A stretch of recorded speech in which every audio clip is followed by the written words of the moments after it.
அவருக்கு அவர் கையில இந்த கட்சி போகும்போது அவருக்கு 68, 69 வயசு. 69 வயசுல ஒரு கட்சிக்கு தலைவர் ஆகிறதெல்லாம் பெரிய கஷ்டம். அண்ணா 40 வயசுல ஆனாரு. அம்மா எல்லாம் 44 வயசுல சீஃப் மினிஸ்டர் ஆயிட்டாங்க.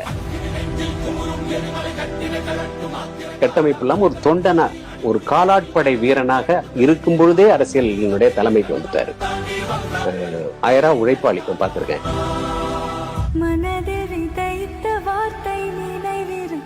எப்ப வேணாலும் யார் வேணாலும் போய் பார்க்கலாம். ரெண்டாவது, அவர் அதிமுகவை நேசிக்கிறார். He loves ADMK. He will not, அவர் ADMK நலனை காம்ப்ரமைஸ் பண்ண மாட்டார். நான் அதுல உறுதியா நம்புறேன். எந்த சூழலையும் காம்ப்ரமைஸ் பண்ண மாட்டார். அதிமுகவை அவர் நேசிக்கிறாருங்கிறத எப்படி சொல்றேன்னா, அந்த தொண்டனுக்கு ஒண்ணுன்னா அவரு துடிச்சு எழுந்து நிக்கிறத நான் பார்த்துட்டேன். அப்படியாச்சு அப்படின்னு எழுந்து நிக்கிறத பார்த்துட்டேன்.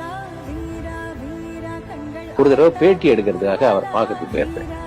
எம்எல்ஏ ஹாஸ்ல தங்கியிருந்தாரு. இருங்க, இந்த வந்துடுறேன் அப்படின்னு கைலியில இருந்த ஒரு வேட்டி எடுத்து கத்திக்கிட்டு, இருங்க வந்துடுறேன், 10 நிமிஷம் வந்துடுறேன்னு யாரோ ஒரு கிழவங்களை வந்திருந்தாங்க அவர் ஊர்ல இருந்து. அவங்கள கூட்டிட்டு கார்ல இங்கே போயிட்டு வந்தாரு. கிட்ட எங்க சார் போனீங்க? என்ன சார் 6 மணிக்கு பேட்டின்னு சொல்லிருந்தீங்க சார்.